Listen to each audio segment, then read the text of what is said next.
हुआ है जिसके डायगोनल्स का लेंथ बताया 16 एंड 12 सेंटीमीटर, और उससे हमें रोम्बस की एक साइड फाइंड आउट करनी है और पेरीमीटर भी फाइंड करना है। पहले आप साइड फाइंड करोगे, उसके बाद ही पेरीमीटर फाइंड होगा। तो ठीक है, तो ये आपका रोम्बस है, ये क्वेश्चन लिखा हुआ है मैंने, और रोम्बस है। इसके डायगोनल्स मैं बना लेती हूँ।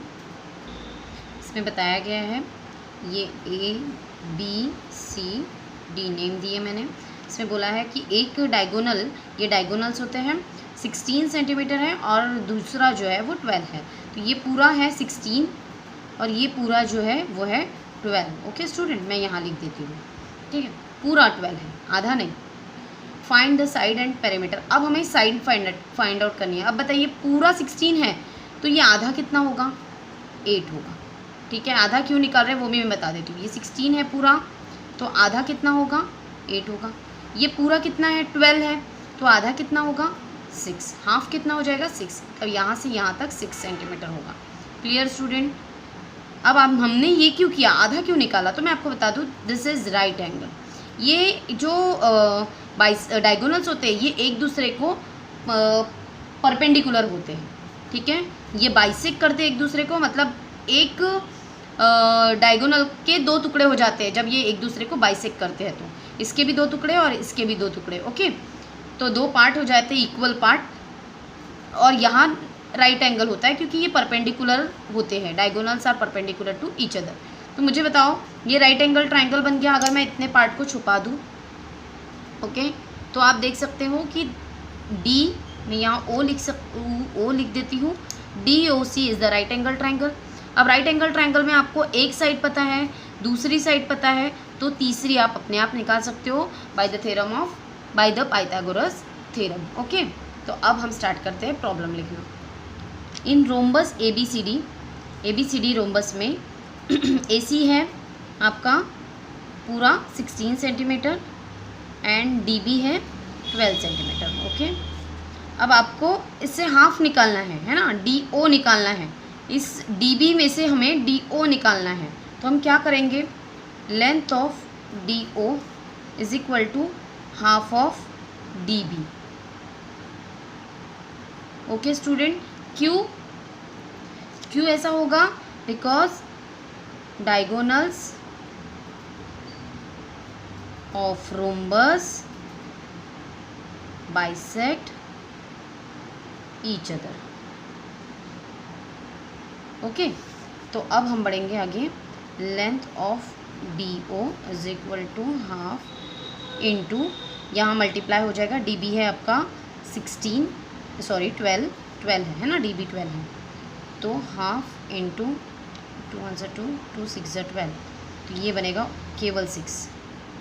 थोड़ा कटना पड़ेगा मुझे ना, गलत हो गया, ओनली 6। ठीक है, इसी तरीके से हम ये भी करेंगे। ठीक है, इसका करेंगे। अभी आपने लेंथ ऑफ DO निकाल लिया, अब यहाँ हम करेंगे, आप इसे ना देखें तो थोड़ा साफ लग रहा है। Length of OC is equal to half of AC। Then length of DC is equal to half into AC कितना है 16, 2 1 2 2 8 16, तो ये बन गया DC is equal to 8। Okay student, और इसे भी मुझे वो देखकर अच्छा नहीं लग रहा है। ठीक है, तो ये आपका हो गया प्रॉब्लम। ठीक है, प्रॉब्लम नहीं हुआ है अभी तो फ़िलहाल हमने हाफ फाइंड आउट कर लिया। अब आपको पता है कि DOC is right angle triangle, तो मैं यहाँ लिखती हूँ DOC is right angle triangle. Okay, तो अब हम बाय पाइथागोरस थ्योरम ले सकते हैं। बाय पाइथागोरस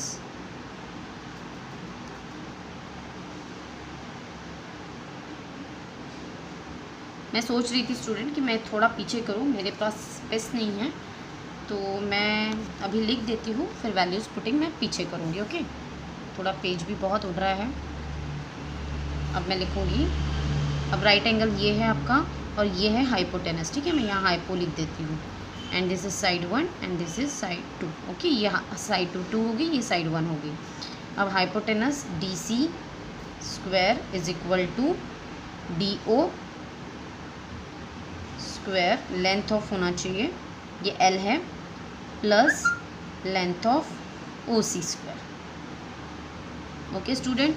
अब मैं इसके आगे का जो वैल्यूज़ पुटिंग करना है, मैं यहाँ वैल्यू पुट करके सॉल्व पीछे कर लूँगी।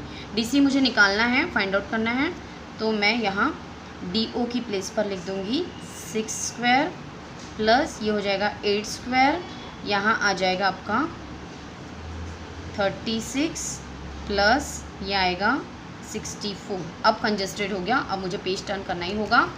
36 प्लस 64 हो जाता है 100, यहाँ लिखूँगी मैं 100 स्क्वायर, और सॉरी 100। अब यहाँ है हमारा DC स्क्वायर, ओके। तो लेंथ ऑफ DC, अगर मुझे इसका स्क्वायर हटाना है तो मैं इसे अंडर रूट में ले लूँगी, ओके। और जब अंडर रूट में लेते हैं तो अगर ये अंडर रूट का आंसर आता है, मतलब ये है 10 का स्क्वायर है ना, 100 ये 10 का स्क्वायर है, तो जब इसे अंडर रूट के बाहर निकालना है, हमें 100 को अंडर रूट के बाहर निकालना है, तो हम यहाँ 10 लिखेंगे। ये आ गया आपका DC is equal to 10 centimetre, okay student. अब हमने एक साइड फाइंड आउट कर लिए, ठीक है। ये जो DC था ये आपका निकल गया है 10 सेंटीमीटर, ओके। अब हम आगे बढ़ेंगे पेरीमीटर। तो पेरीमीटर होता क्या है? Perimeter is the sum of all sides. ये जो साइड दिख रही है 4, उसकी सम मतलब पेरीमीटर होता है, ठीक है। तो अब मुझे सम नहीं करूँगी मैं यहाँ एक 4 × 10 कर दूँगी, ठीक है। Perimeter of rhombus is equal to 4 × length of DC, ठीक है। 4 × लेंथ ऑफ DC कितना है? 10 है, 40 सेंटीमीटर। ये आ गया आपका पेरीमीटर। फाइनली आपको इस तरीके से आंसर लिखना है। यहाँ पेरीमीटर की स्पेलिंग ई लिखी थी मैंने, आप आई कर देंगे, ठीक है। तो स्टूडेंट ये आपका हो गया 5th प्रॉब्लम। आप पढ़ते हैं 6th।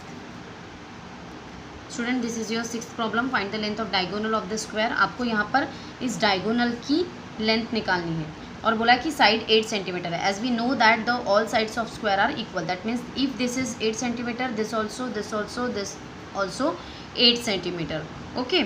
So we will write here let ABCD be the given square. ये दिया हुआ जो इन्होंने बोला है वो ये स्क्वायर है। And in the right angle triangle ABD, DAB होना चाहिए था, मैं यहाँ कर देती हूँ, तो ये हो गया DAB, ठीक है। तो अब ये राइट एंगल ट्राइंगल है, आपको पता है स्क्वायर में 4 एंगल्स ये राइट एंगल ही होते हैं। अब हम करेंगे बाय पाइथागोरस।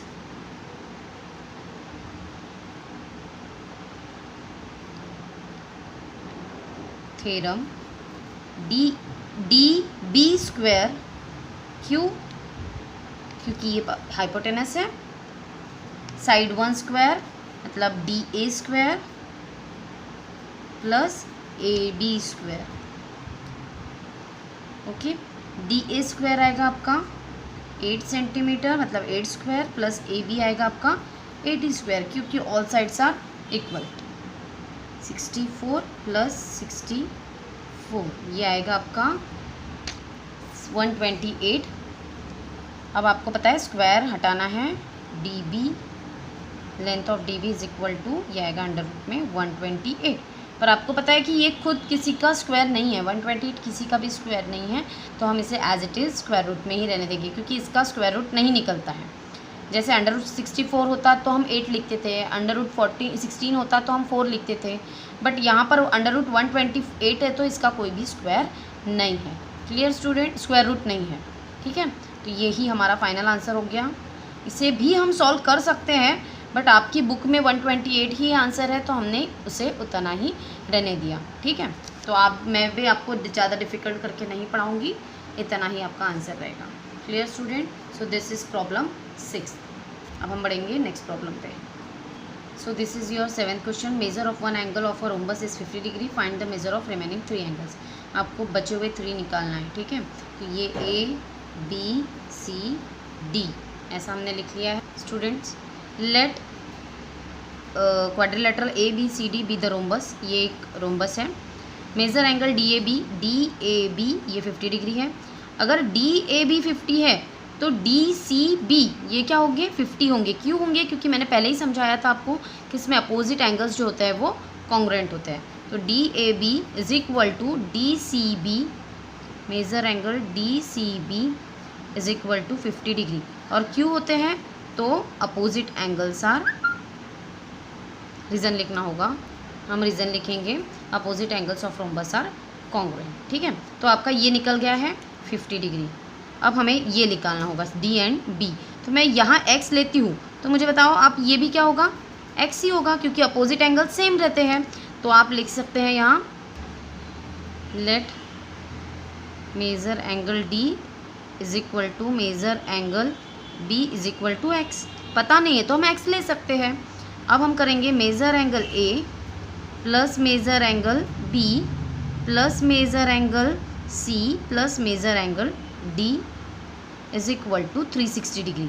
स्टूडेंट कोई भी क्वाड्रिलेटरल हो, जब चारों एंगल की सम करते हैं तो 360 डिग्री ही आती है। चाहे तो आप यहाँ से ऐसा भी कर सकते हैं, measure angle a plus measure angle b is equal to 180 degree. और उसके लिए थोड़ी सी जानकारी आपको लिखना पड़ा रहता है, दीज आर पैरेलल साइड्स, ऐसा सब लिखना होता है, इसलिए मैंने डायरेक्टली ये मेथड बता दी। a कितना है आपका 50 प्लस b है आपका x plus measure angle c है 50 प्लस d है आपका x is equal to 360। 50 50 100 plus x twice x square नहीं होता है स्टूडेंट, ट्वाइस x होता है, इज इक्वल टू 360। अब 2x इज इक्वल टू, आपको बताइए 100 उधर लेके जाएंगे, 360 minus 100, 2x is equal to कितना होगा 260, x इज इक्वल टू 260 और ये 2 जो है ये नीचे आ जाएगा, ये यहाँ। सो x इज इक्वल टू कितना हो जाएगा 130। अब आप बताइए ये x अगर 130 है तो दूसरा भी कितना होगा 130। ठीक है, तो हम लिख सकते हैं measure angle A D C is equal to measure angle A B C. आपका हो गया है पूरा प्रॉब्लम, इस तरीके से हम इसे लिख लेंगे। तो ये आपकी पूरी प्रैक्टिस सेट जो 8.2 है ये कंप्लीट हो चुकी है। नेक्स्ट वीडियो में मिलेंगे नए एक्सरसाइज के साथ, नए प्रैक्टिस सेट के साथ। तब तक के लिए बाय, थैंक यू।